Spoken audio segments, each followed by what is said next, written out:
تقدیر کے موضوع پہ آج ہمارا پہلا لیکچر ہو رہا ہے ایک طویل وقفے کے بعد، اور میاں صاحب کا شکریہ کہ انہوں نے ہمیں مل بیٹھنے کا اور ایک علمی سرگرمی کے دوبارہ سے آغاز کرنے کا موقع فراہم کیا۔ یہ جو موضوع ہے ظاہر ہے جب ہم اس پہ بات کریں گے تو حضرت علامہ کے حوالے سے ہی بات کریں گے کہ حضرت علامہ کی فکر کیا ہے، اس حوالے سے ان کا نقطۂ نظر کیا ہے۔ یہ موضوع بہت ہی کہنا چاہیے کہ الجھا ہوا پیچیدہ موضوع ہے۔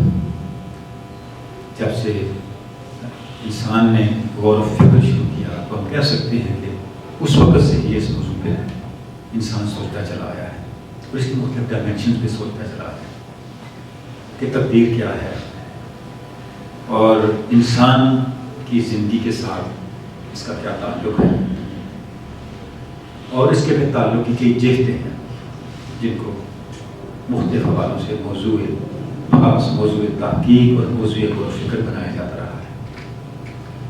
اگر ہم اپنی تاریخ کو دیکھیں، ملت اسلامیہ کی تاریخ کو دیکھیں، تو اس کے اندر بھی پہلے دور کے بعد سے ہی، یعنی ہم یہ کہہ سکتے ہیں کہ صحابہ کرام کے دور کے بعد سے، تابعین کے، تبع تابعین، کم و بیش تبع تابعین کے دور کے بعد سے اس طرح کے مباحث ہمارے یہاں شروع ہو گئے، اور اس پہ پھر جس طرح آگے اوپینین آتے چلے گئے، جس طرح سے ہماری تہذیب دوسری تہذیبوں کے ساتھ انٹریکٹ کرتی رہی، دوسرے نظام فکر سے ہمارے صاحبان علم و دانش متعارف ہوتے رہے، اس طرح سے یہ مبحث آگے بڑھتا چلا گیا۔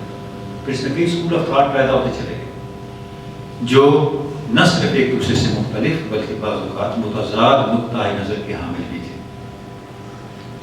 ظاہر ہے ان کا نقطۂ نظر کیا تھا، اس میں تضاد کہاں ہے، اتفاق کہاں ہے، اس کی خوبی کیا ہے، خامی کیا ہے، یہ تفصیلات کے ساتھ ابھی ہمارا موضوع نہیں ہے، لیکن اجمالاً تھوڑا سا پس منظر کے طور پر چاند ایک بات میں عرض کر دیتا ہوں تاکہ ایک بیک گراؤنڈ کلیئر ہو جائے جس کو لے کے ہم آگے اس موضوع کو بڑھا رہے ہیں۔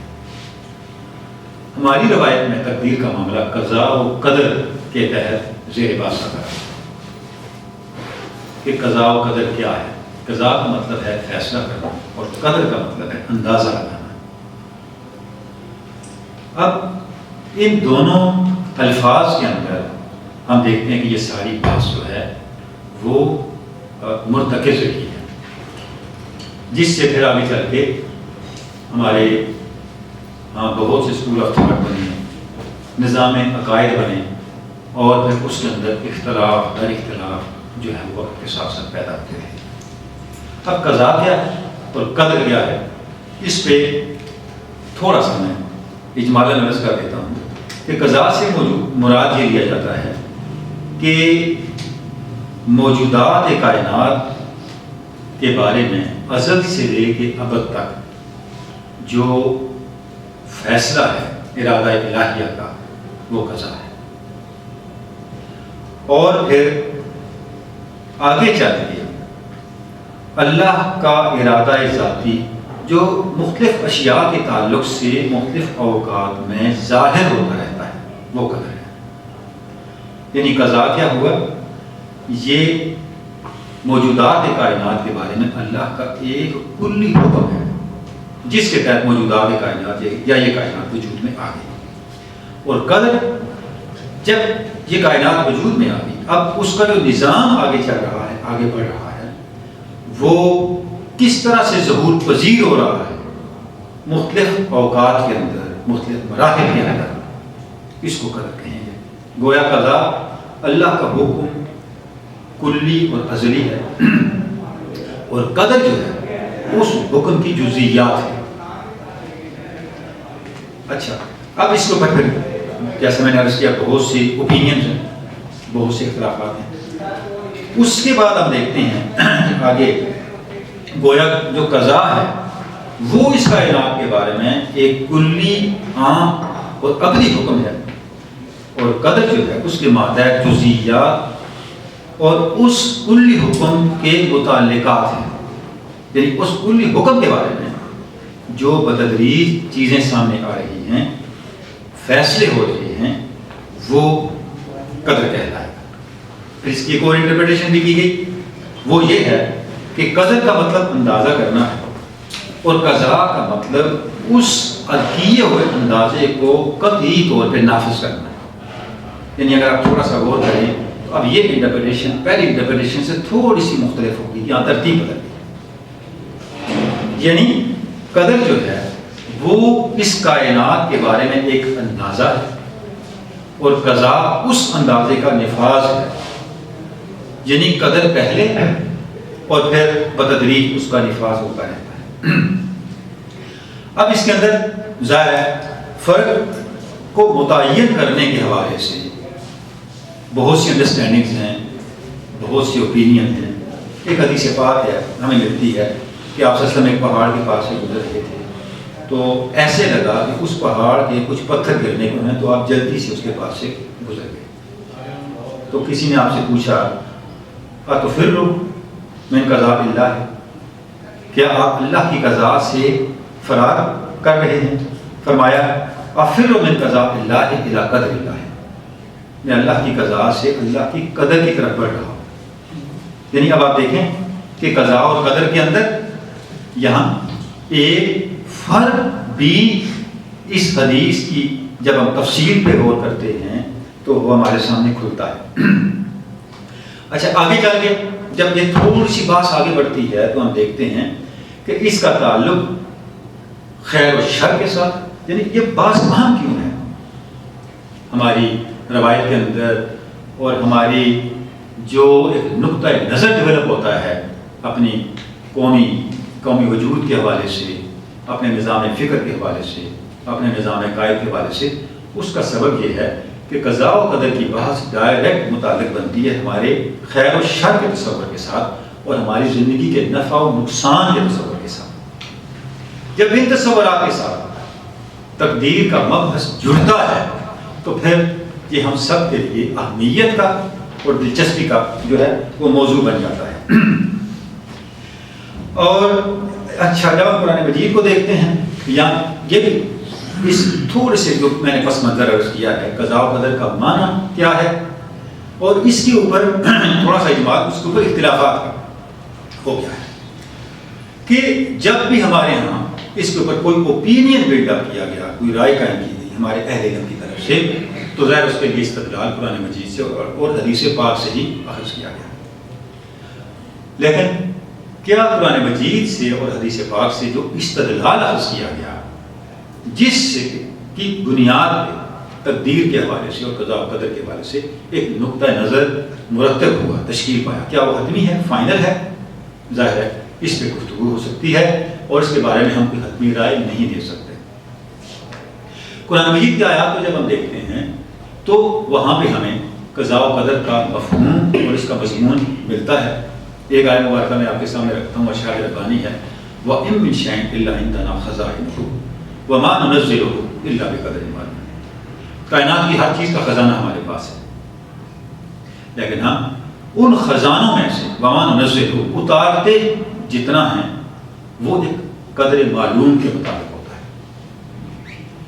ایک وَمَا نُنَزِّلُهُ إِلَّا بِقَدْرٍ مَّعْلُوم، ایک معلوم اندازہ ہے جس کے مطابق ہم ان خزانوں میں سے جو ہمارے پاس ہیں ان کا انکشاف کر رہے ہوتے ہیں، ان کا نزول کر رہے ہوتے ہیں۔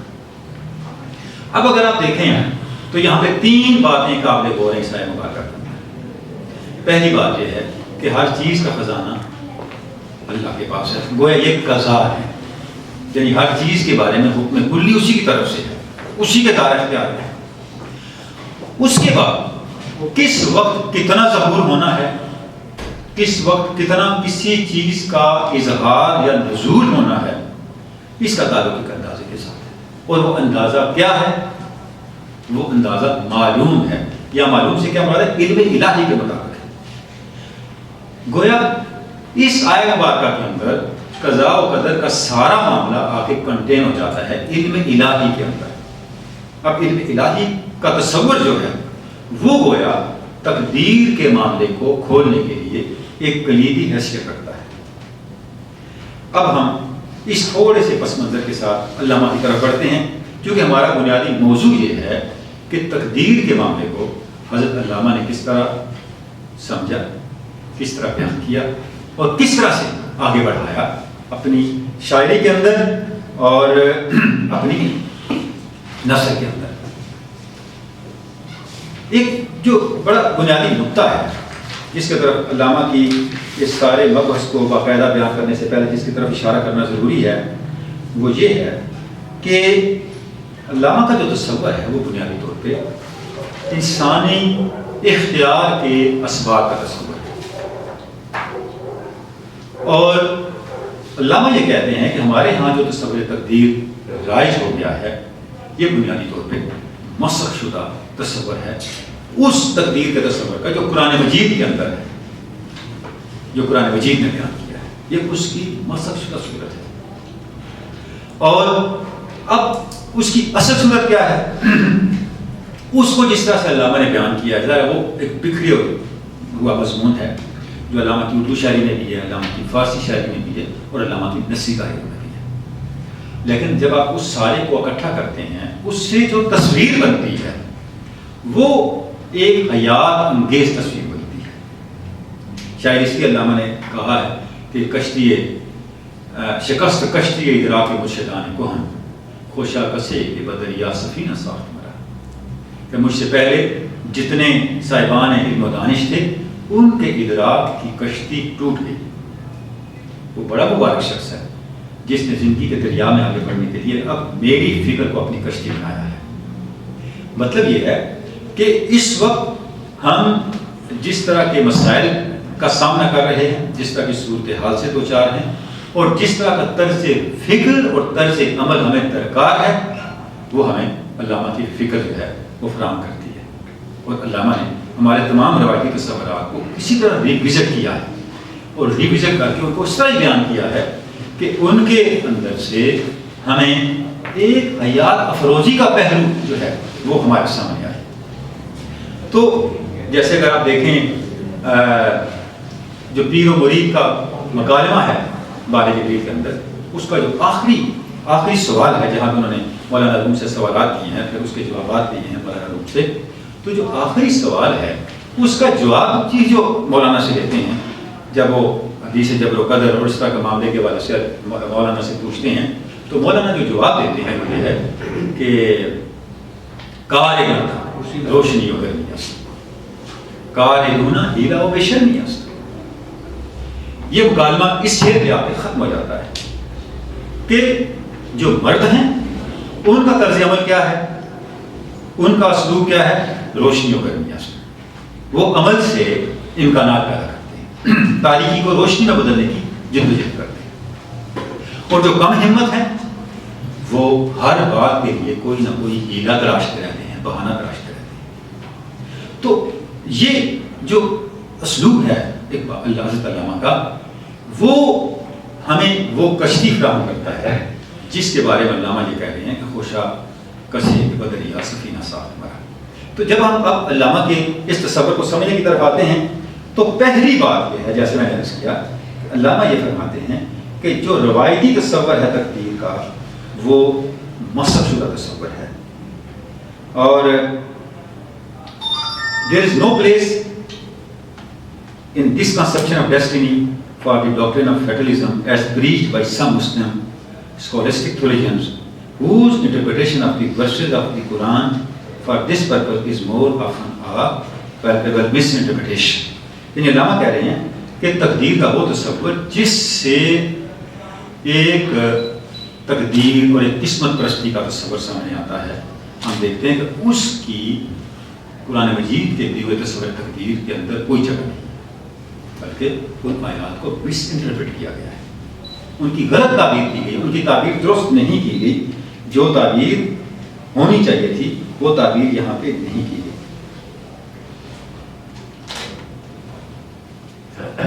اچھا، اس کے بعد علامہ فرماتے ہیں کہ اس میں کئی مثالیں دے سکتا ہوں، but since Muslims have always sought the justification of their varying attitude in the Quran, even though at the expense of its plain meaning, the fatalistic interpretation has had very far-reaching effects on Muslim peoples. I could in this connection quote several instances of obvious misinterpretation, but the subject requires special treatment and it is time now to turn to the question of immortality.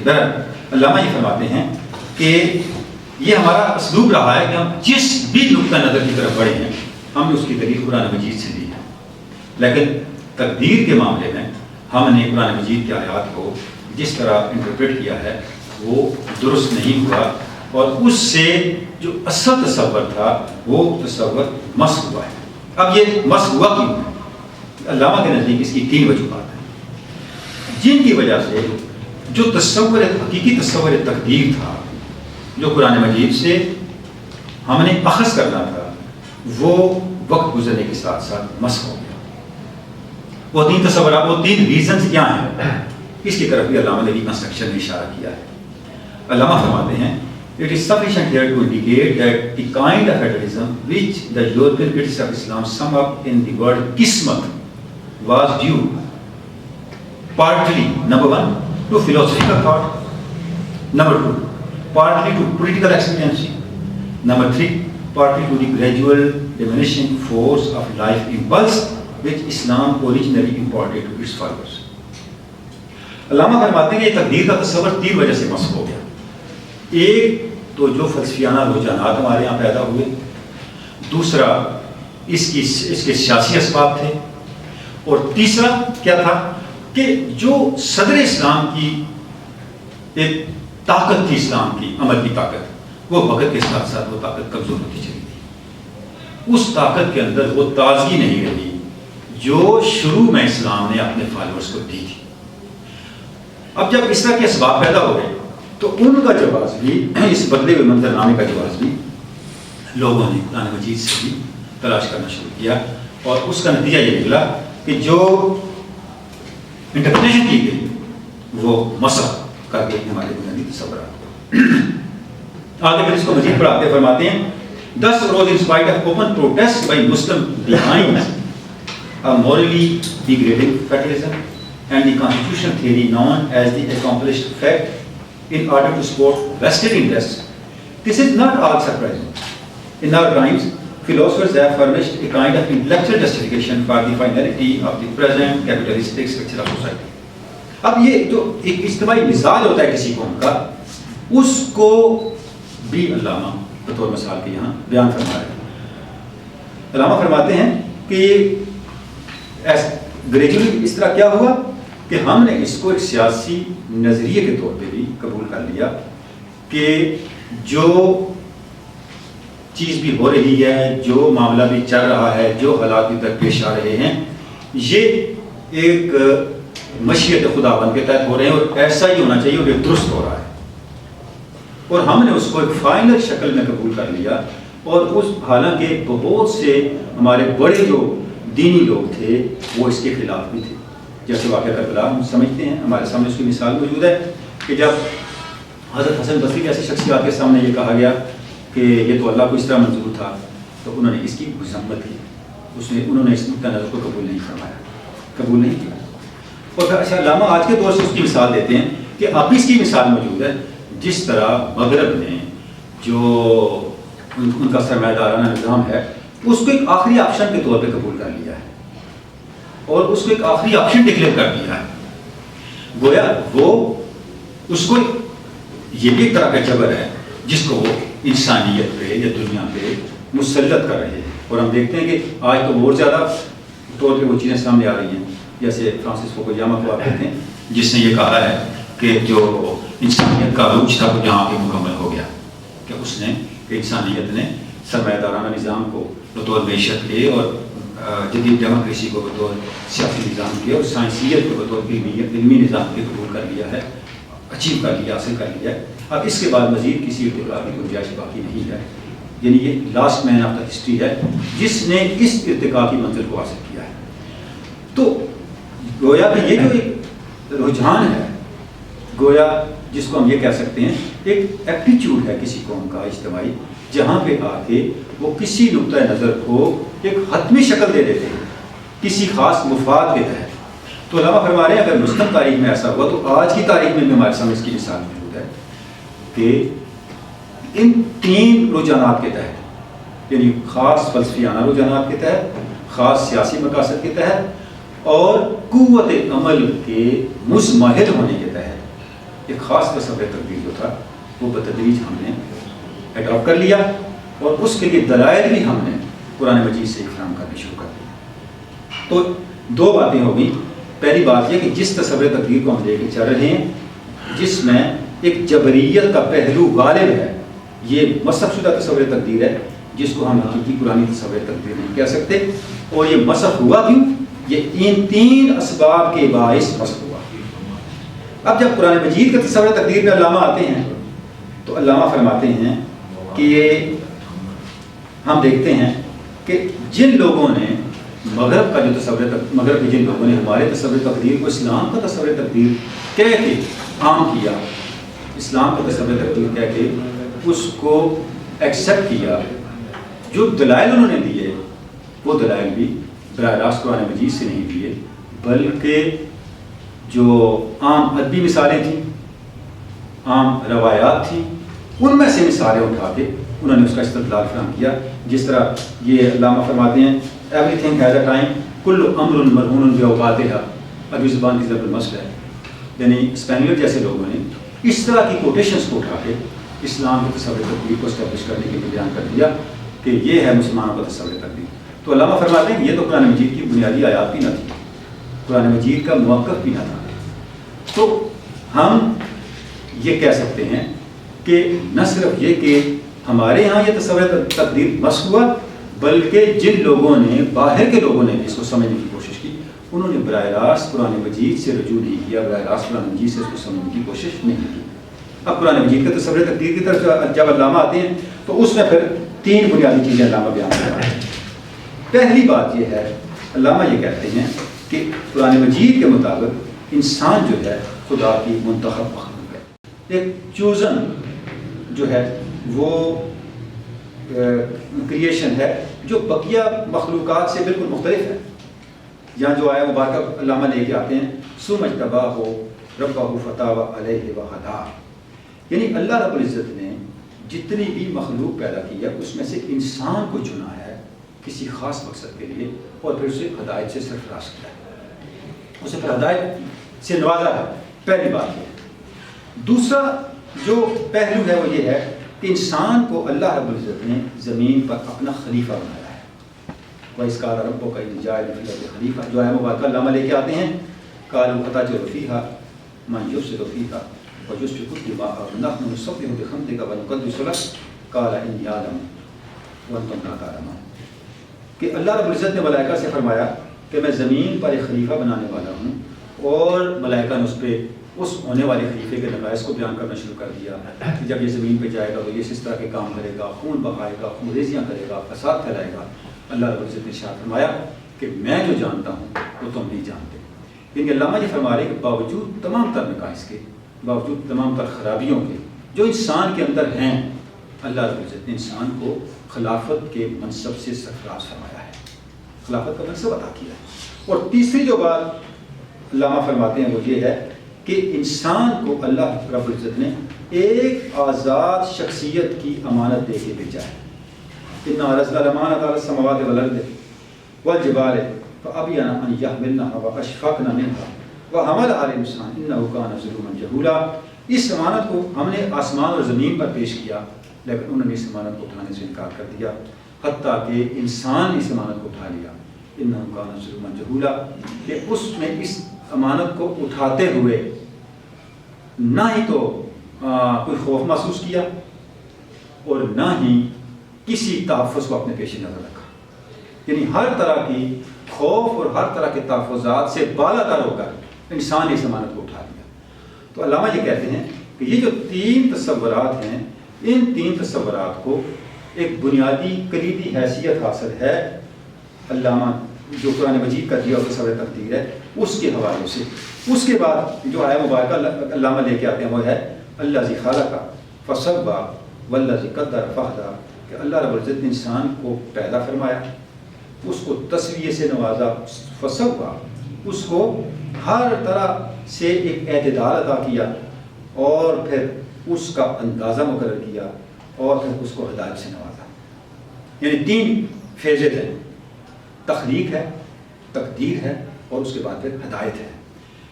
اور اسی کو علامہ نے جاوید نامہ میں بھی بیان کیا کہ خلق و تقدیر و ہدایت ابتدا است رحمت للعالمین انتہا است، کہ ابتدا انسان کی کیا ہے؟ اس کی تخلیق ہے، اور اس کے بعد اس کا اندازہ ہے، اس کے بارے میں ایک ایسٹیمیشن ہے کہ اس نے اپنی زندگی کو کس طرح گزارنا ہے، اور وہ زندگی گزارنے کے لیے اس کے لیے نظام ہدایت ہے. یہ ابتدا ہے، اور اس کی انتہا کیا ہے؟ رحمت للعالمین ہے. حضور اکرم صلی اللہ علیہ وسلم کا دیا ہوا نظام زندگی ہے جس کے مطابق وہ اپنے اختیار کو بروئے کار لاتا ہے، اور اپنے اختیار کو بروئے کار لا کر اپنی ذات کے جتنے پوشیدہ امکانات ہیں ان کو وہ ایکسپلور کرتا ہے اور اپنی ذات کے ارتقاء کو ممکن بناتا ہے. ان 3 اصولوں کی بنیاد پہ علامہ قرآن مجید سے ہمیں جو تصور تقدیر ہے اس سے متعارف کرواتے ہیں کہ انسان کو اللہ رب العزت نے جب اپنا خلیفہ بنایا، جب اسے اختیار عمل دیا، جب اسے اس امانت کا امین بنایا جس امانت کو کائنات کی کوئی دوسری مخلوق نہ اٹھا سکی، تو یہ سارے کا سارا بے معنی ہو جائے گا، یہ سارے کا سارا عمل، اگر اس انسان کے پاس اختیار عمل نہیں ہے. اب آگے جا کے ہم دیکھتے ہیں کہ شاعری کے اندر بھی جب علامہ نے اس کو بیان کیا تو جو اس مضمون کی نزاکتیں ہیں، اس تصور کو واضح کرنے کے لیے جو مشکل مرحلے ہیں ان کا ادراک ہمیں ہوتا ہے جب ہم علامہ کا شعر میں بیان سنتے ہیں. اس مضمون کو علامہ نے شعر میں کس طرح بیان کیا ہے. لیکن جیسے میں نے عرض کیا شروع میں کہ تصور تقدیر جا کے جڑتا ہے ہمارے تصور خیر و شر سے اور ہمارے نفع و نقصان کے پہلوؤں سے. اب اس کو علامہ بیان کرتے ہیں، علامہ فرماتے ہیں، اب تصور خیر و شر کو بیان کرتے ہوئے کہتے ہیں چی گویم لکتا زشت تو زشت و نکو چیز زبان لفظت کے معنی پیچ دارس برون از شاقینی خار گل را درون او نہ گل پیدا نہ خارس. فرماتے ہیں یہ خیر و شر کا مسئلہ کیا ہے، میں آپ کو اس کے بارے میں کیا بتاؤں، یہ بات بہت ہی پیچیدہ ہے، اور جب میں اس کو بیان کرنے لگتا ہوں تو زبان کانپنے لگتی ہے. آپ اس سے اندازہ کریں کہ شاخ کے باہر دیکھیں تو خار اور گل کا امتیاز موجود ہے، لیکن شاخ کے اندر دیکھیں تو خار کا وجود ہے نہ گل کا وجود ہے. یعنی خیر و شر کے تصور کو پیام مشرق میں علامہ بیان کرتے ہوئے اس مضمون کی نزاکت کی طرف ہمیں متوجہ کرتے ہیں کہ یہ مضمون کتنا نازک ہے، اور اس کو بیان کرنا اور اس کی حدود کا تعین کرنا کتنی مشکلات ہمارے سامنے لے آتا ہے. اچھا، اس کے ساتھ ہمارا اختیار عمل کا معاملہ ہے، اس کو بھی علامہ جو بیان کرتے ہیں پیام مشرق میں فرماتے ہیں سراپا مانا سر بستہ من نگاہ حرف بافاں بر نتاگم نہ مختارم تواں گفتن نہ مجبور کہ خواہ زندہ ام در انقلاب. فرماتے ہیں کہ یہ بات کہ میں مختار ہوں یا مجبور ہوں، اپنے بیانات کے ذریعے سے حقیقت کو بیان کرنے والے اپنے بیانات میں اس حقیقت کا احاطہ نہیں کر پاتے، کیونکہ میں نہ یہ کہہ سکتا ہوں کہ میں صاحب اختیار ہوں، نہ یہ کہہ سکتا ہوں کہ میں مجبور ہوں. ہاں، یہ ضرور کہوں گا کہ میں خواہ زندہ ہوں اور ہر وقت نئی سے نئی تبدیلی سے گزر رہا ہوں. خواہ زندہ ہم در انقلاب، ہر آنے والا لمحہ مجھے نئی سے نئی تبدیلیوں کی طرف لے کے آ رہا ہے، اور میرے سامنے نئے سے نئے امکانات حیات کو وہ جو ہے وہ کھول رہا ہے، روشن کر رہا ہے. تو اب یہاں بھی ہم دیکھتے ہیں کہ جو اس مضمون کی نزاکت ہے اس کا اعتراف کرتے ہوئے علامہ جاتے اسی نقطہ نظر کی طرف ہیں جو مولانا روم کا نقطہ نظر ہے کہ کار مردہ روشنیوں گرمی است. اچھا، اس کے بعد پھر ہم دیکھتے ہیں کہ تصور تقدیر کو مزید واضح کرتے ہوئے علامہ نے ریکنسٹرکشن میں جو بہت ہی ایک یونیک بات کی ہے، ایک بہت ہی تخلیقی بات کی ہے، ایک مختلف بات کی ہے، اور یہ وہ بات ہے جس کو سامنے رکھتے ہوئے ہم علامہ کی اس بات کا معنی ہمیں سمجھ آتا ہے کہ کشتی ادراک جو علامہ کی ہے وہ اب ہمیں کوئی نہ کوئی راستہ دے سکتی ہے. علامہ فرماتے ہیں کہ Quran concept of destiny is partly ethical and partly biological, کہ جو قرآن مجید کا تصور تقدیر ہے وہ جزواً اخلاقی ہے اور جزواً حیاتیاتی ہے۔ اب یہ بالکل ایک نیا انداز ہے تصور تقدیر کو دیکھنے کا اور تصور تقدیر کو سمجھنے کا۔ اخلاقی کا مطلب کیا ہے؟ اخلاقی کا مطلب یہ ہے کہ تصور تقدیر کے ذریعے سے ہمارے خیر و شر کی ذمہ داری اٹھانے کا تعین ہوتا ہے۔ اور حیاتیاتی کا مطلب کیا ہے؟ اب علامہ خود اس کی وضاحت کرتے ہیں، فرماتے ہیں کہ ہم حقیقت انسان کو اس وقت تک نہیں سمجھ سکتے جب تک کہ ہم حیاتیات جو ہے، اس کی جو زندگی ہے، اس کی ماہیت کو اور اس کی حقیقت کو کما حقو نہ سمجھ جائیں۔ حتیٰ کہ انسان کی زندگی کے مراحل میں سے برزخ بھی ایک مرحلہ ہے۔ یعنی جو اب دیکھیں، اب تصور تقدیر جو حیات بعد الموت ہے علامہ کے یہاں، اس کو بھی اپنے دامن میں لے رہا ہے۔ علامہ فرماتے ہیں کہ بیسٹ جو ہمارا تصور، جو قرآن مجید کا تصور تقدیر ہے، قرآن ویو آف ڈیسٹنی ہے، اس کے بایولوجیکل پرسپیکٹیو کو کون سی چیز بیان کرتی ہے؟ وہ بیان کرتی ہے ہماری حیات بعد الموت۔ برزخ کیا ہے؟ برزخ فی الاصل اس دنیا کی زندگی اور بعد کی زندگی کے درمیان وقفے کا نام ہے، یہ ریکنسٹرکشن ہے۔ اور اس کے اندر انسان کا دوبارہ سے زندہ ہونا اور آخرت کی زندگی میں انسان کا دوبارہ زندہ ہونا، علامہ فرماتے ہیں کہ قرآن مجید کے نزدیک تو یہ بالکل ایک حیاتیاتی عمل ہے، اور یہ صرف بقیہ سابقہ مذاہب کے مقابلے کی نسبت انسان کے ساتھ مخصوص کوئی خاص عمل نہیں ہے، بلکہ ایک ایسا عمل ہے جو ایک روٹین کا حیاتیاتی عمل ہے، ایک معمول کا حیاتیاتی عمل ہے۔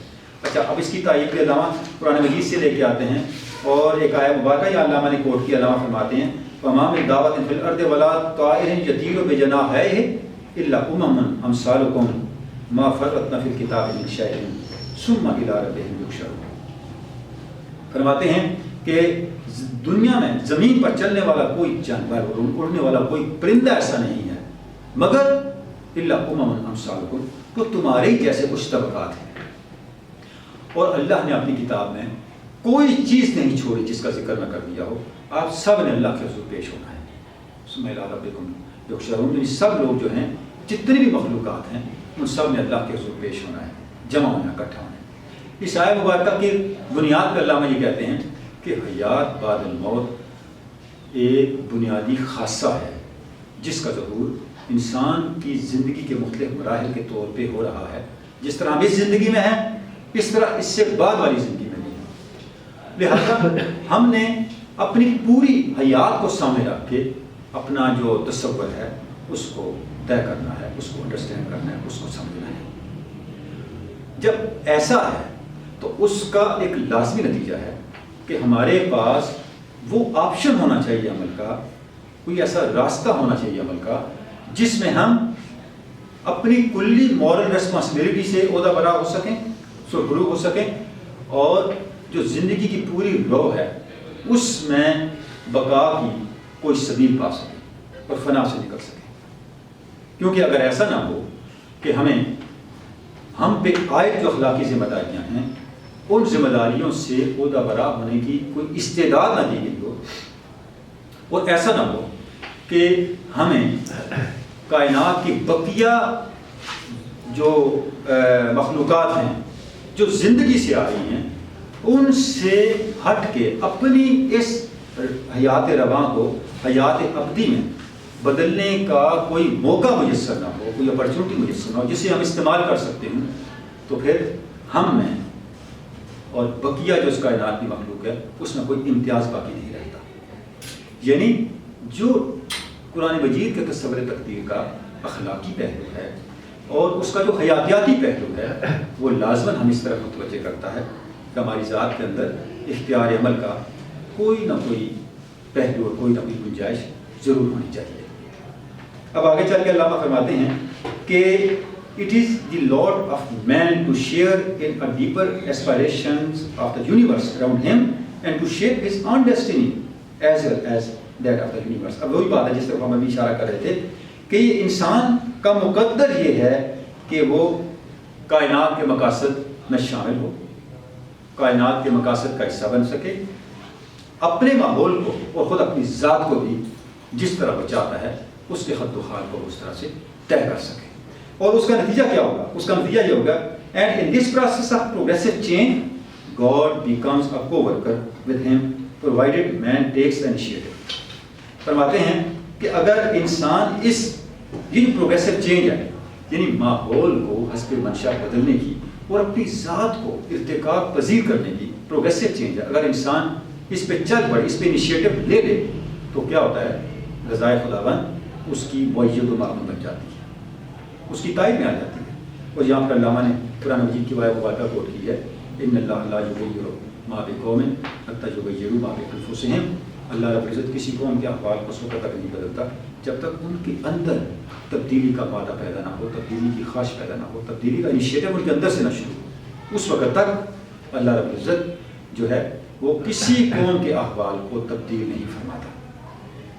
اچھا، اب اس بات کو علامہ نے شعر میں بھی بیان کیا ہے، یہ رموز بے خودی ہے جس میں علامہ فرماتے ہیں اب ایام زنجیر است و بس بر لبے او حرف تقدیر است و بس.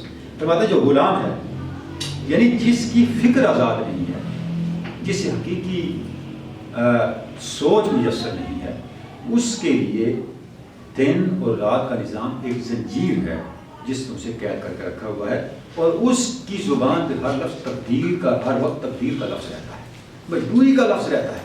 جو عبد ہے، جو آزادی عمل کی حقیقت سے ناآشنا ہے، لیکن جو آزاد ہے، جو مرد حر ہے، اس کا حال اس سے مختلف ہے.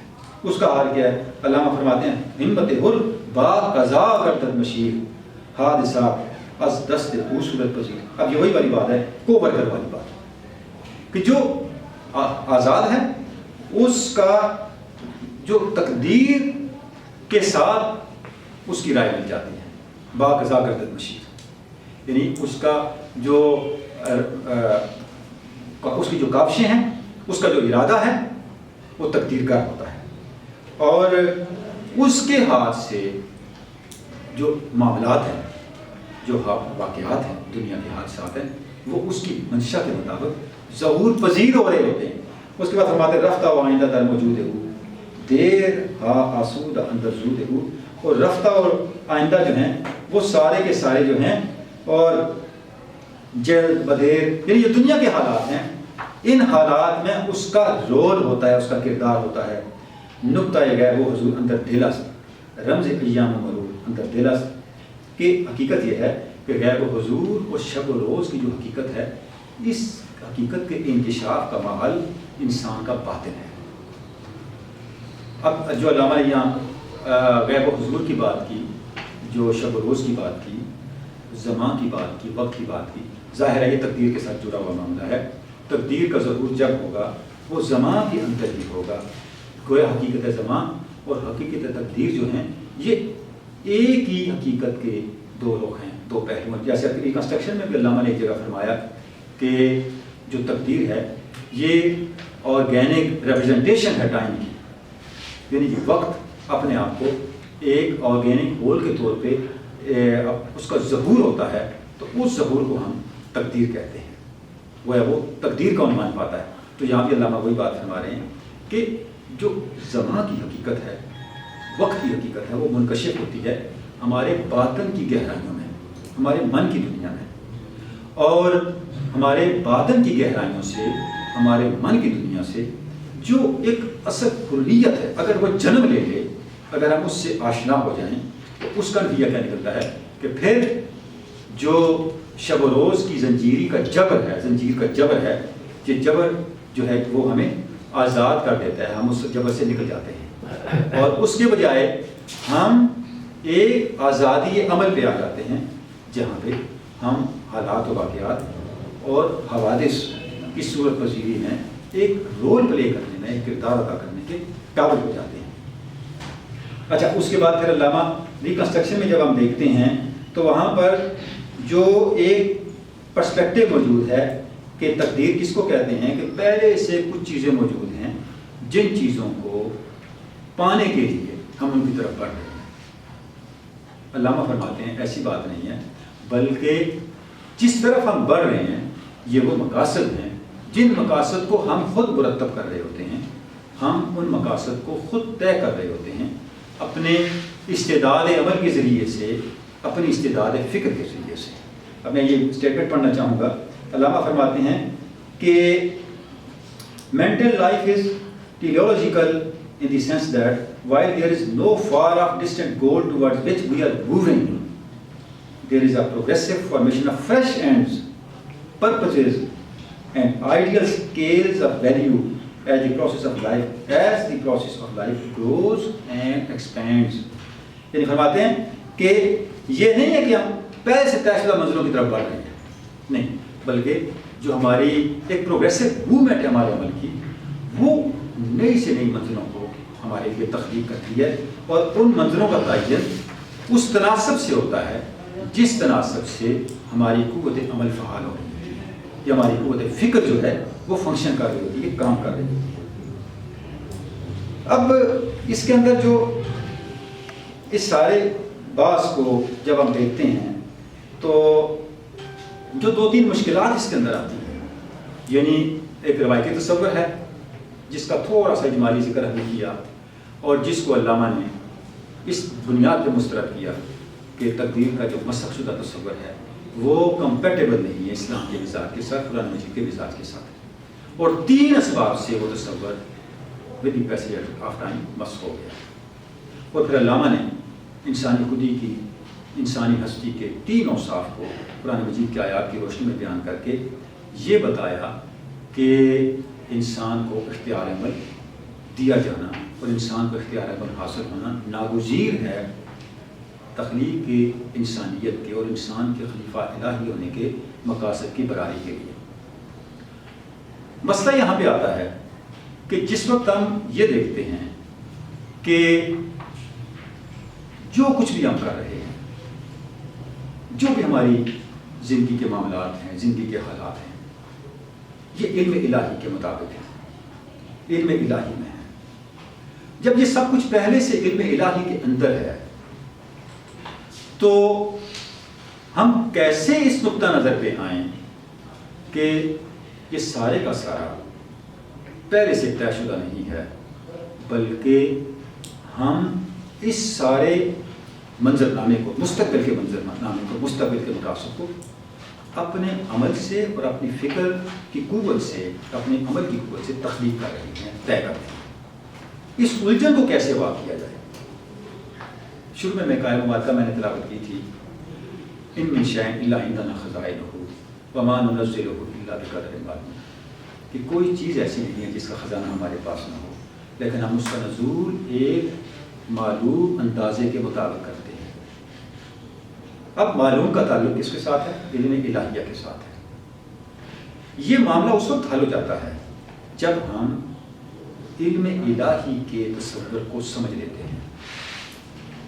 علامہ نے یہاں پہ جو راستہ اختیار کیا ہے، جو تعبیر دی ہے، وہ تعبیر ہمارے لیے اس روشنی کو منکشف کرتی ہے جو تقدیر کے مباحث میں ہمارے نگاہوں سے اوجھل رہتی ہے۔ علامہ یہ فرماتے ہیں کہ علم الہی کیا ہے؟ ریکنسٹرکشن ہے، we have no word for knowledge which is creator of its object. ایک ایسا علم جو اپنے معلوم کا خالق بھی خود ہو، اسے بیان کرنے کے لیے، اسے عنوان دینے کے لیے ہمارے پاس کوئی لفظ نہیں ہے۔ مسئلہ تب پیدا ہوتا ہے جب ہم علم الہی کے بارے میں رائے قائم کرتے ہوئے اس سے علم انسانی پر قیاس کرتے ہیں۔ علامہ اس تصور کی نفی کرتے ہیں۔ علامہ یہ فرما رہے ہیں، یعنی اب ہم پہلے جتنی باتیں تھیں وہ ٹیکسٹ میں آپ کے سامنے کوٹ کر رہا تھا، اب 2-3 جو اس سارے مبحث کا حاصل ہے، 2-3 باتیں وہ میں آپ کے سامنے رکھنا چاہتا ہوں۔ اختلاف کی گنجائش موجود ہے اور اس میں، اس فہم میں غلطی کی گنجائش موجود ہے، اس کے اندر بہتری کے امکانات صاف ظاہر ہر وقت کھلے ہیں۔ مسئلہ کہاں ہے؟ پہلی بات یہ ہے تقدیر کے بعد میں جب ہم یہ نہیں سمجھ پاتے کہ ایک چیز پہلے سے اللہ کے علم میں ہے تو میرا اختیار کہاں سے پیدا ہو گیا۔ علامہ اس الجھن کو علم الہی کے تصور کو ریوزٹ کر کے اور ری ڈیفائن کر کے حل کرتے ہیں، اور یہی علامہ کی فکر کی عبقریت ہے۔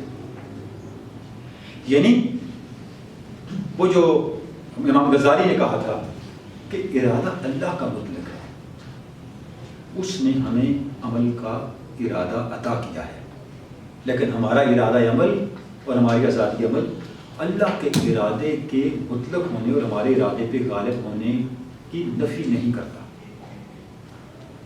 علامہ نے اس بات کو بہت زیادہ آج کے پرسپیکٹو میں بہت زیادہ قابل فہم، قابل قبول انداز سے بیان کر دیا ہے کہ جب ہم علم الہی کو علم انسانی سے مختلف سمجھیں گے تو پھر یہ الجھن نہیں پیدا ہوگا۔ یعنی اس کا مطلب کیا ہے کہ علم الہی ہمارے علم سے مختلف اس طرح ہے، ہمارا علم معلومات میں ان کے وجود میں آنے کے بعد سے شروع ہوتا ہے۔ میرے سامنے مائک موجود ہے، موبائل چیزیں پڑی ہیں تو تب مجھے ان کا علم ہے، اگر یہ چیزیں نہ ہوتی مجھے ان چیزوں کا کوئی علم نہ ہوتا۔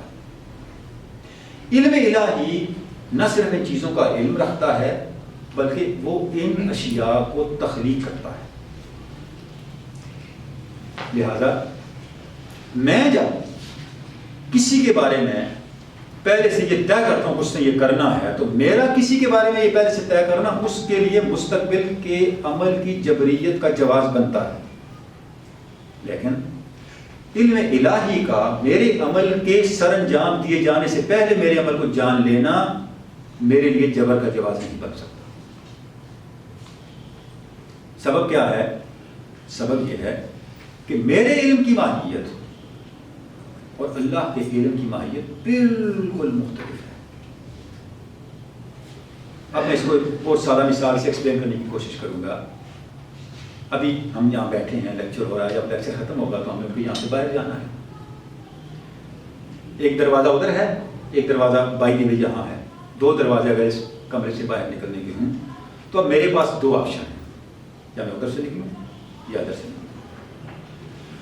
اب ان آپشنز کو استعمال کرنے کے لیے یا تو مجھے پتا ہے میں نے کس دروازے سے باہر جانا ہے یا پتہ نہیں ہے۔ اگر مجھے پتا ہے میں نے کس دروازے سے باہر جانا ہے تو میرا علم کلی ہے، لیکن اس میرے علم کلی نے میرے اختیار عمل کو ختم کر دیا۔ میرا اختیار کوئی نہیں رہا۔ اس کا دوسری طرف اگر مجھے میں دونوں طرف سے نکل سکتا ہوں، دونوں طرف سے باہر جانے کا مجھے اختیار ہے، تو پھر مجھے علم نہیں ہے میں نے کہاں سے نکلنا ہے۔ جب میں عین ٹائم پہ جا کے فیصلہ کروں گا تو پھر میرا وہاں سے علم شروع ہوگا۔ اس کا مطلب کیا ہے؟ میری ہستی میں دو چیزیں اکٹھی نہیں ہو سکتی، اختیار کلی اور علم کلی۔ یہ میری لمیٹیشن ہے، یہ پاسبل، لیکن ذات حق میں یہ پاسبل ہے۔ وجہ کیا ہے؟ جیسے علامہ نے، میں نے ریکنسٹرکشن کا جملہ آپ کے سامنے رکھا ہے، علامہ نے جیسے ایکسپلین کیا اس چیز کو کہ علم الہی کی ماہیت میرے علم سے بالکل مختلف ہے۔ اللہ الذی خلق سبع سماوات ومن الارض مثلہن یتنزل الامر بینہن لتعلموا ان اللہ علی کل شیء قدیر وان اللہ قد احاط بکل شیء علما۔ کمال اس آیت مبارکہ کو آپ دیکھیں کہ عبداللہ ابن عباس کہا کرتے تھے اگر میں اس آیت مبارکہ کا معنی بیان کروں تو میری گردن اڑا دو۔ ارشاد ہے کہ اللہ وہ ہے جس نے 7 آسمان اور اتنی ہی زمینیں پیدا کی، اس کا عمل ہر وقت ان کے درمیان اترتا رہتا ہے تاکہ تمہیں 2 باتوں کا پتہ چل جائے۔ کیا؟ پہلی یہ وہ سب کچھ جانتا ہے، پہلی یہ کہ وہ ہر چیز پہ قادر ہے، اور دوسری یہ کہ وہ سب کچھ جانتا ہے۔ یعنی صرف ذات حق میں یہ دونوں باتیں جمع ہو سکتی ہیں۔ تو جس وقت آپ اس بات کو سمجھ لیتے ہیں تو یہ مسئلہ طے ہو جاتا ہے کہ ذات خدا بند کا میرے مستقبل سے آگاہ ہونا میرے لیے مجبور ہونے کا جواز قطعا نہیں ہے۔ دوسری جو اس میں الجھن آتی ہے وہ یہ ہے کہ ہم یہ کہتے ہیں اللہ نے مجھے ارادہ کرنے کی آزادی دی ہے، من شاء فلیؤمن فمن شاء فلیکفر۔ اب یہ کسی علم الکلام کی کتاب نہیں، کسی فلسفے کی کتاب نہیں، قرآن مجید کی آیت ہے۔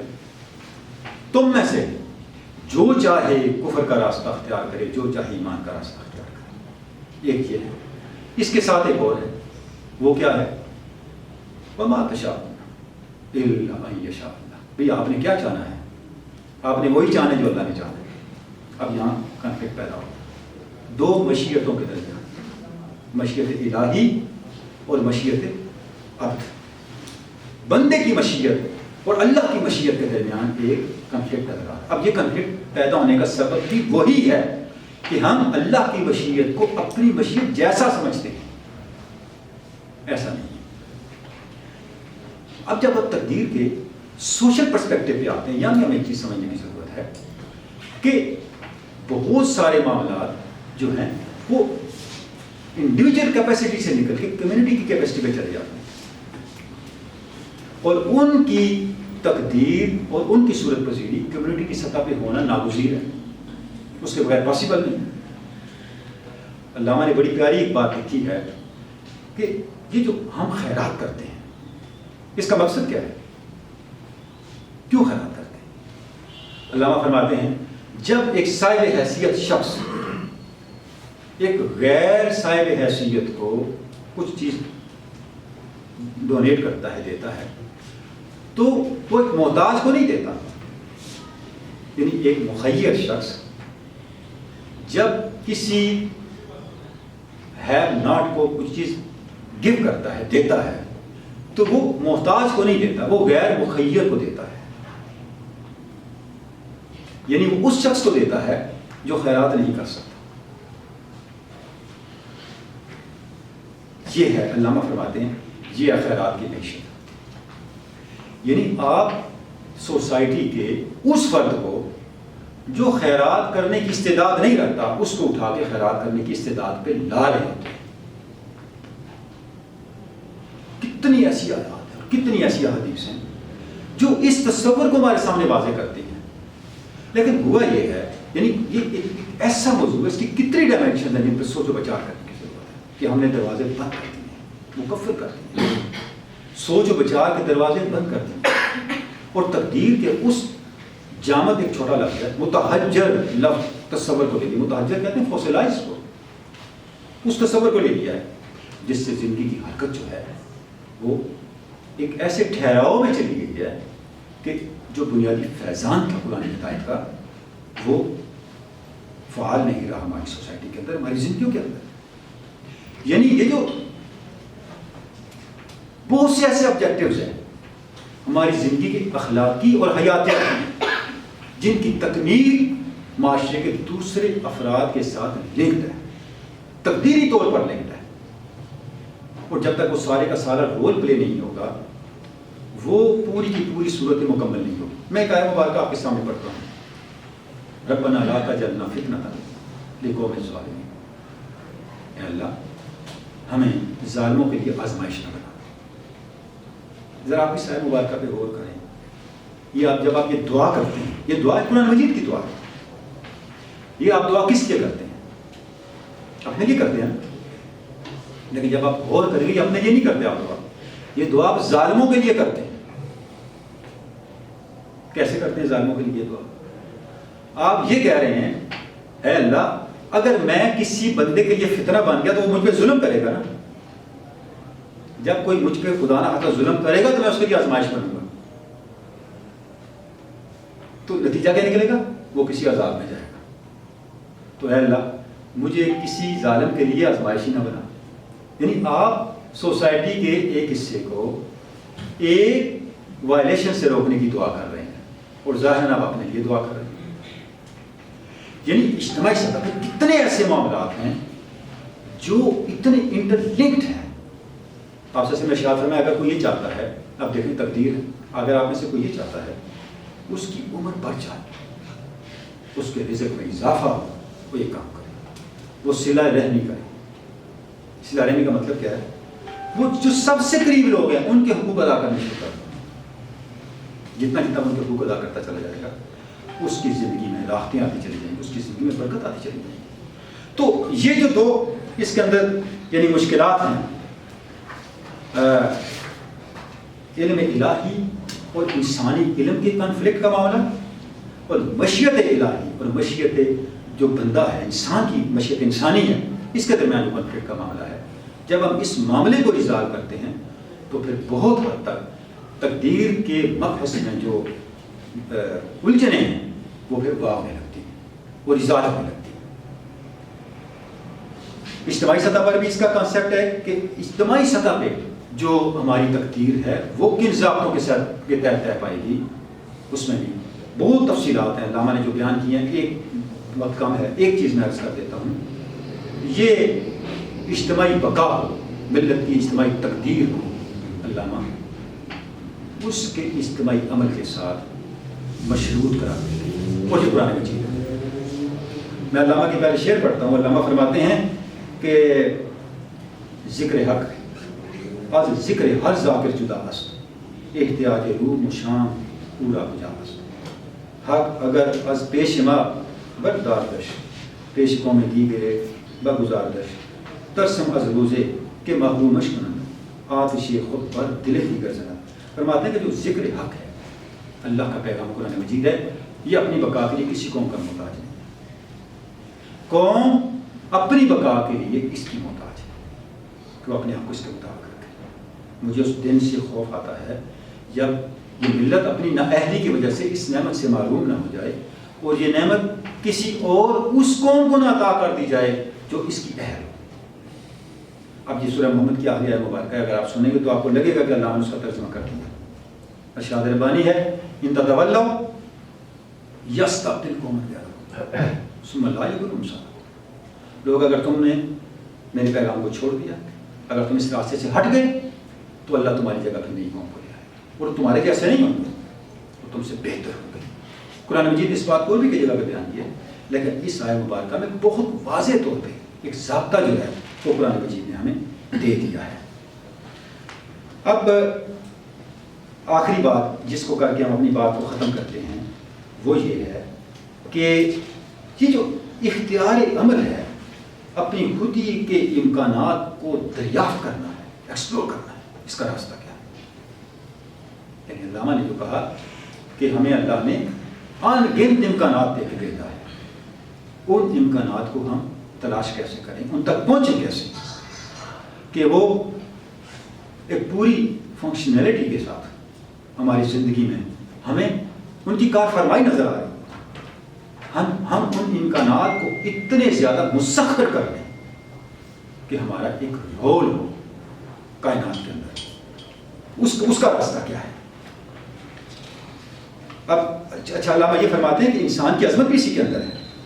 جب تک وہ یہ نہیں کرتا، یہ قرآن does not contemplate complete liberation from finitude as the highest state of human bliss, the unnecessary reward, the unceasing reward, اجر غیر ممنون کو علامہ نے ترجمہ کیا ہے، of man consists in his gradual growth۔ اب جو شرطیں بیان کریں، self possession, in uniqueness and in intensity of the activity as an ego۔ علامہ فرماتے ہیں جو انسان کا unceasing reward ہے، جو انسان کا اجر غیر ممنون ہے، وہ تین چیزوں کے ساتھ منسلک ہے۔ پہلا کیا ہے؟ سیلف پوزیشن، کہ اس کو اختیار ذات حاصل ہو، اس کے اندر ضبط نفس۔ دوسرا یونیکنیس، اس نے اپنی انفرادیت کو ڈسکور کر لیا ہو۔ اور تیسرا intensity of activity as an ego, اس کی خودی کی فعالیت اس کے اندر موجود ہو، پوری شدت کے ساتھ موجود ہو۔ علامہ فرماتے ہیں کہ اگر وہ ان معاملات کو اچیو کر لے تو اس کا نتیجہ کیا ہوگا؟ اس کی ذات اتنی مضبوط ہو جائے گی کہ قرآن مجید کی روشنی میں قیامت کا ہنگامہ بھی اس کا کچھ نہیں بگاڑ سکے گا۔ اور جب قرآن مجید کی آیت کیا ہے، علامہ فرماتے ہیں وَنُفِخَ فِي الصُّورِ فَصَعَقَ مَن فِي السَّمَاوَاتِ وَمَن فِي الْأَرْضِ إِلَّا مَن شَاءَ اللَّهُ۔ آپ دیکھیں مشیت الہی اس کو کہتے ہیں، اور ہم نے مشیت الہی کو کوئی اور معنی کر رکھا۔ علامہ فرما رہے ہیں کہ جس وقت سور پھونکی جائے گی، زمین و آسمان کی ہر چیز ریزہ ریزہ ہو جائے گی، سوائے ان لوگوں کے جو مشیت الہی کے ساتھ اپنے آپ کو کمپیٹیبل کیا ہوگا اور اس کا راستہ ہے۔ انہوں نے سیلف پوزیشن کو اچیو کیا ہوگا، انہوں نے یونیکنیس کو اچیو کیا ہوگا، انہوں نے intensity of activity of their ego اس کو اچیو کیا ہوگا۔ تو یہ جو تین ٹریٹس ہیں جس نے ان کو اچیو کر لیا، پیدا کر لیا اپنی ذات کے اندر۔ ایک دوسری جگہ علامہ لکھتے ہیں یہ وہ لوگ ہیں گولیوں کی پوچھاڑ کے اندر بھی وہ جب نماز میں کھڑے ہوتے ہیں تو انہیں ایسے لگتا ہے جیسے وہ اپنے گھر میں مسجد میں کھڑے ہیں، ان کے اندر اس سے کوئی تجزب پیدا نہیں ہوتا۔ اور نماز کا بھی علامہ یہ مقصد کہہ رہے ہیں کہ نماز کیا کرتی ہے؟ نماز ہمیں ذات حق کی قربت کی طاقت سے، جو زندگی کی میکانیت ہے، جبر ہے، اس سے نکلنے کی طاقت اور سکت دیتی ہے۔ تو گویا یہ ایک بنیادی منصب ہے انسان کا کہ وہ اپنے آپ کو اس اختیار عمل کے سطح پہ لے کے آئے۔ اگر اس سطح پہ اپنے آپ کو لے کے نہیں آتا تو وہ اس دنیا سے ایک اپنے منصب سے محروم ہو کے چلا گیا۔ من کان فی ھذا یعمى وفی الآخرۃ یعمى وأضل سبیلا۔ قرآن مجید ہے جس نے یہاں ہی آنکھ نہیں کھولی اس کی آنکھ کبھی نہیں کھلے گی۔ جو شعور آپ نے یہاں لیا ہے آپ نے اگلا سارا سفر اسی شعور کے ساتھ طے کرنا ہے۔ جو یہاں تاریخ رہا، اندر رہا، اس کے لیے کوئی روشنی کا آگے امکان نہیں ہے۔ تو اب یہ آئے گا کہاں سے؟ اس میں پہلی بات یہ ہے، علامہ فرماتے ہیں کہ یہ آپ کے انر سیلف سے آئے گا۔ The inward reach of things, its realizable possibilities which lie within the depth of its nature and serially actualize themselves without any feeling of external compulsion۔ یہ بھی علامہ نے تقدیر کی ایک تعریف کی ہے۔ تقدیر کیا ہے؟ بغیر کسی خارجی جبر کے جو ہماری ذات کے اپنے امکانات ہیں ان کو انسان ایکچولائز کرنے کا اہل ہے، ان کو ایکچولائز کرنے کا اہل ہے۔ اب اس کے یعنی یہ سب کچھ آپ کے باطن سے، باہر سے کسی نے آپ کی ہیلپ نہیں کرنی۔ ایک بڑی پیاری نظم علامہ کی، اس کا عنوان ہے فوارہ۔ اس نظم کو اس کے پہلے اشعار علامہ فرماتے ہیں یہ ساری باتیں کہتے ہیں، آخر میں کہتے ہیں ادھر نہ دیکھ، کہتے ہیں یہ سارے منظر بڑے اچھے ہیں، یہ باغ ہے، سبزہ ہے، پانی نکل رہا ہے، کتنا حسین منظر ہے، فرماتے ہیں سب ٹھیک ہے، ادھر نہ دیکھ، ادھر دیکھ اے جان عزیز، فقط زور دروم سے بلند ہوا ہے فوارہ۔ یعنی فوارہ کس سے بلند ہوا ہے؟ اپنے زور دروم سے، اپنے اندر کی طاقت سے بلند ہوا ہے۔ یعنی خارج سے آپ کو کسی نے ہیلپ نہیں کرنی تا وقت کہ آپ کے اپنے اندر جذب کی طاقت نہیں ہے۔ آپ نے خود انیشیٹو لینا ہے، آپ نے اپنے اندر کے امکانات کو خود ایکچولائز کرنا ہے۔ جب آپ ایکچولائز کر لیں گے تو پھر خارج آپ کا معاون ہوتا چلا جائے گا۔ اور میں آپ کی خدمت میں عرض کروں جو اوریجنل تصوف ہے وہ یہی ہے۔ یعنی جتنے بڑے صوفی ہیں ان کا اوپینین یہ ہے کہ آپ کی ساری متنیں ایک چیز کے ساتھ متعلق وہ ہے آپ کی ہمت۔ ہمت ایک اصطلاح ہے تصوف کی، جتنی آپ نے ہمت ہے اتنی آپ کی پرواز ہے۔ اب میں یہاں صرف کوٹیشن دوں گا۔ اچھا علامہ جو ہے اس کا راستہ پھر آہ سحرگاہی کو قرار دیتے ہیں، کیونکہ آہ سحرگاہی آپ کو ریکنسٹرکشن کے الفاظ میں دو چیزوں کے قریب کرتا ہے، حقیقی آزادی اور زندگی کا حقیقی سرچشمہ اور ذات حق۔ جب آپ اس کے قریب ہوتے ہیں تو پھر آپ پر سے جبر کے بندھن اس طرح ٹوٹتے ہیں جس کا سام کینچری سے نکلتا ہے۔ فتوحات مکیہ کا ایک باب ہے، اس باب کا عنوان، یہ باب 41 ہے، اس کا عنوان ہے اصحاب سحرگاہی فی معرفت اسرار اصحاب اللیل۔ اس کا عنوان یہ ہے کہ جو اصحاب اللیل ہیں، جو اصحاب سحرگاہ ہیں، ان کے اسرار کیا ہیں اور ان کے اوصاف کیا ہیں۔ اب اس کی جو متعلقہ کوٹیشن ہے، میں صرف چونکہ ٹائم کا میں سارے نہیں پڑھ سکوں گا، اس میں وہ فرماتے ہیں کہ یہ جو اللہ کی معیت ہے، اللہ کی معیت کہاں ہوتی ہے؟ فرماتے ہیں فَهُوَ مَعَ كُلِّ هِمَّةٍ حَيْثُ كَانَتْ۔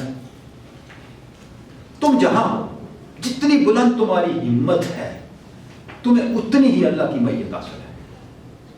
اور اللہ کی معیت کے حاصل ہونے کا ثبوت خارج میں نظر آنا چاہیے، یہ خیالی نہیں ہے۔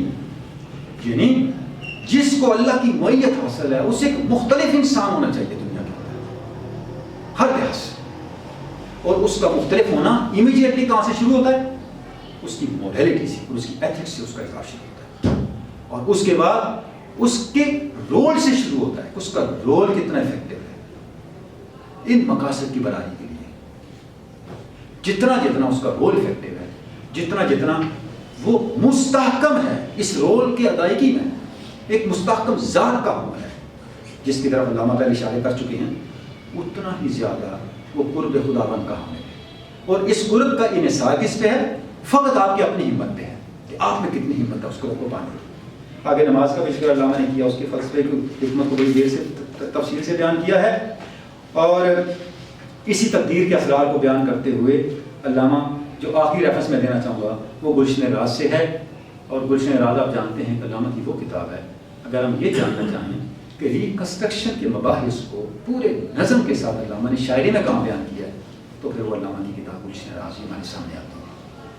اس کا چھٹا سوال ہے جس میں علامہ پوچھتے گئے ہیں، سوال یہ قائم کرتے ہیں کہ جز است آن کے او از کل فضون است طریق جستن آن جز چون است.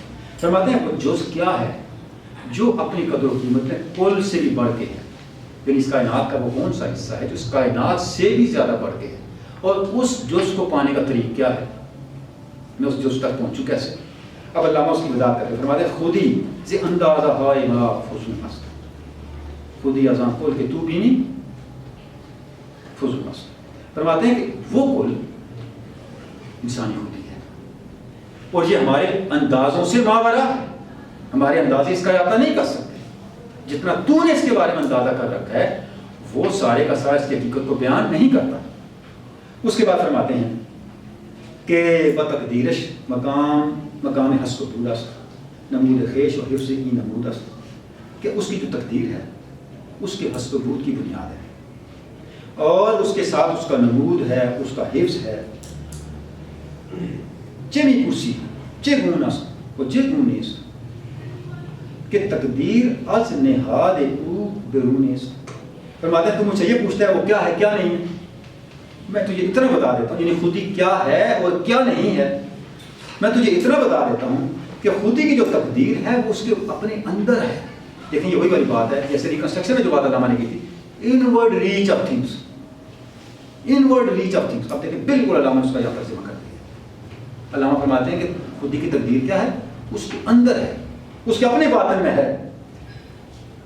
چونی فرمودہ سلطان بدر است کہ ایمان درمیان جبر و قدر است. آقا نے کیا ارشاد فرمایا صلی اللہ علیہ وسلم کہ ایمان جبر اور قدر کے درمیان ہے. تو ہر مخلوق را مجبور گوئی اسیر بندے نسب و دور گوئی. تو ہر چیز کے بارے میں کہتا ہے یہ مجبور ہے، یہ قریب ہے، یہ دور ہے. ولے جان از دم جان آفرین است و چندی جلوہ خلوت نشین است. فرماتے ہیں یہ تمہاری بات ٹھیک ہوگی لیکن خودی کے بارے میں یہ بات بالکل غلط ہے. خودی کے بارے میں یہ بات ٹھیک نہیں ہے کیونکہ یہ جو جان ہے یہ جان آفرین کے ونفخ فیہ روح، یہ اس کے دم سے ہے اور اسی شان کے ساتھ اپنی خلوت میں موجود ہے. اب کمال بات فرماتے ہیں سے جبر او حدیث درمیان است کہ جان بے فطرت آزاد جان است. فرماتے ہیں کہ فرمودہ سلطان بدر کیا ہے، کہتے ہیں ایمان مابین جبر و قدر یہ ہے. یہ جبر او حدیث درمیان است. ہمیں کوئی ایسی حدیث نہیں ملی جو صرف اس کے جبر کو بیان کرتی. ایسی کوئی حدیث مجھے نہیں ملی، ایسی مجھے کوئی دلیل نہیں ملی کہ جو صرف یہ بیان کرتی کہ خودی جبر میں ہے. مجھے ایسا کوئی ثبوت نہیں ملا. وجہ یہ ہے کہ وجہ سبب یہ ہے کہ جان بے فطرت آزاد جان. بھئی جو روح آزاد نہیں ہے وہ روح کیسی ہے؟ روح تو روح ہی تاب ہے، جان تو جان ہی تاب ہے جب وہ آزاد ہو، مجبور نہ ہو. اس کے بعد فرماتے ہیں شب ہو بر جہاں کیف و کم زد سے مجبوری با مختاری قدم زد، کہ یہ جو جہان کیف و کم ہے اس پہ ہمراہ ہو جا اور مجبوری سے نکل کے مختاری پہ آ جا. اور اس کا راستہ کیا، شب و روزے کے داری بر ابد زن فغان صبح ہوگا ہی بر خیرت زن. فرماتے ہیں کہ جو شب و روز ہیں اسی میں سے تجھے ابد کا راستہ مل سکتا ہے اگر تو خیرت کو فغان صبح کا ہی کا غلام کر لے. یعنی جب تم حقیقت ابدی کی قربت میں چلے گئے تو اس کے بعد ہی تمہارے لیے یہ جو تمہارے اوپر جبر کے بندھن ہیں ان سے نکلنے کا امکان خود سے بھی پیدا ہو سکتے ہیں. تو اس پہ ختم کرتے ہیں جی. یہ کچھ منتشر سی چیزیں تھیں جو میں نے آپ کے سامنے رکھی ہیں.